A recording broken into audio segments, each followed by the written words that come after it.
with just the inception of Uncharted, we wanted to create a playable summer blockbuster. We've always rooted it in, it's character-driven, story-based, action-adventure shooter.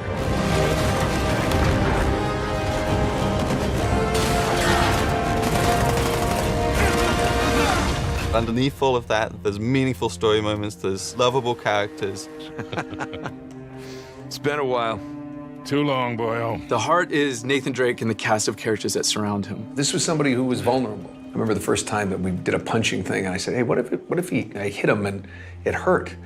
You know, I said, I've punched people, it hurts. So it was one of the first people who would hit and go, you know, and when he fell from a height, it knocked the wind out of him and he would struggle to get up. That's what Nate is at his core. He's just a normal guy trying to do the best he can, and he just keeps falling into these extraordinary circumstances and, you know, has to dig his way out of them. And everybody wants to be that guy. You want to be that adventurer that's digging up treasures that have been lost to history and time. You want to see what kind of problems he gets himself into and how they're going to get out of it. And you get to be part of that adventure, like, how am I going to get them out of that? With Uncharted 1, you know, that was our first game on the PlayStation 3. We moved away from Jack and Daxter. It was a brand new IP, and it felt like we really have something to prove here. It was like, create a character that moves believably, that has a realistic weight, but also is fluid and responsive. And that is just about the most difficult thing you can ask. Drake was kind of like, he was kind of a little newer to the game. He was still figuring himself out, and so was the studio in lots of ways. We were still trying to figure out what Uncharted was. The cutting edge part of Uncharted was the process by which they decided to capture the content. And a lot of it was trial and error and trying to figure it out and trying to gain experience of doing that. All the games that I'd done before were all you go into a booth by yourself and you do the lines one by one. And I thought that's what it was going to be. And Gordon Hunt, who was the director, came over, and I'd known him for a while, and he said, this is what we're going to do. You're going to start out here, and you're going to go, and whoa, Gordon, what are you talking about, moving around here? This is a game, right? And he said, yeah, it's motion capture. And I went, motion what? And I think, you know, especially 10 years ago when this started, that was something that people never saw. And we had this idea of the game was going to be 3 pillars. It was going to be combat, traversal, and puzzles. And now it felt like with Uncharted 2, we really have something to prove. Let's tell a more complex story. Let's get deeper into who this character is. Let's show some of his flaws. Let's get into some of his vulnerabilities, his insecurities as a character.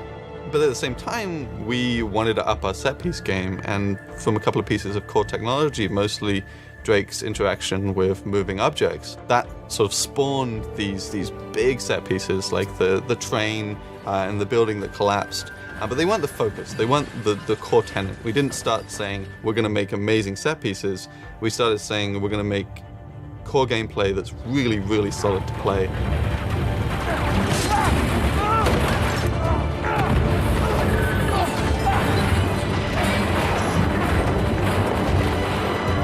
By the time we got to 3, it was like, okay, how do we take all of that and go bigger?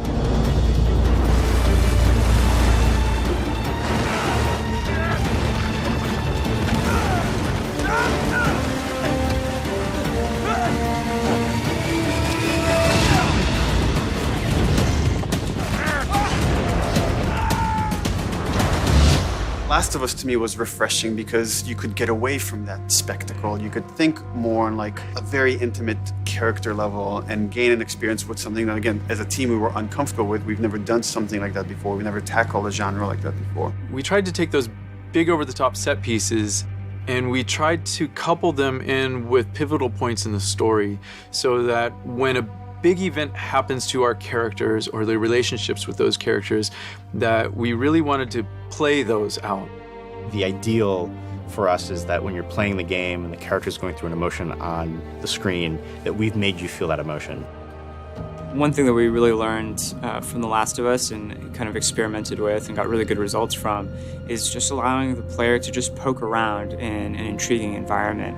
You know, talk to people, have these kind of side conversations with your buddies or with your allies and stuff that give the player this slow time to really make themselves a part of this world. Hey, you like that? Huh? Nate, Tower. It's Sully, come on, it's a lemur. Come on, come say hi. Something that we really felt like we learned a lot on The Last of Us is the relationship between Joel and Ellie, and how it's not just Joel doing everything, but Ellie is a big part of it as well. And it feels so satisfying when she helps him out at the last minute, right when you need it. It really resonated with us, and we really want to incorporate that type of feeling as well with the characters that you travel the story with. We want them to be there with you and helping you, and you guys working together as a team. After making The Last of Us, I think that influenced a lot in making a more personal story with Uncharted. But at the same time, you know, we love Uncharted. This is still the Uncharted that you've always loved. It's just there's more layers to it now.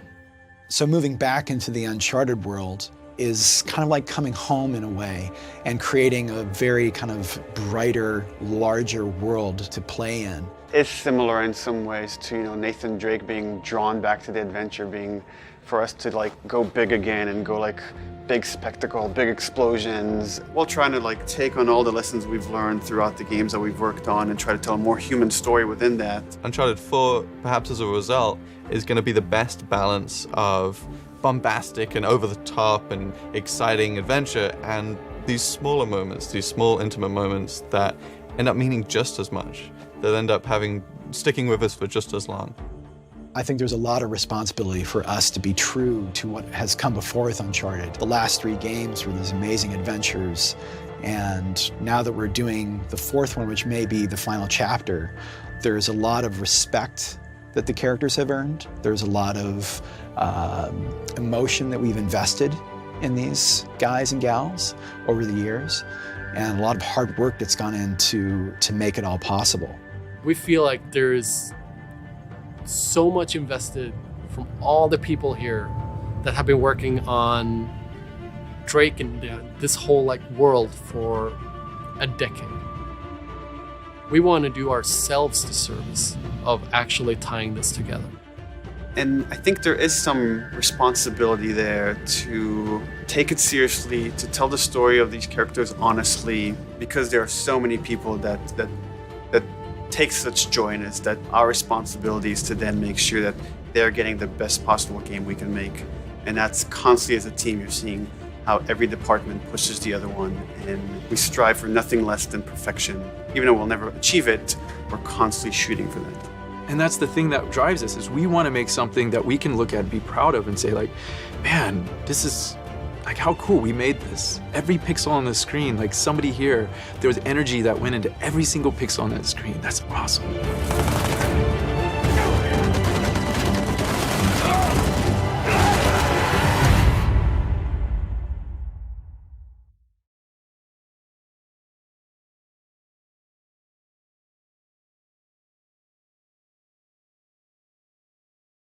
PS4 for the players.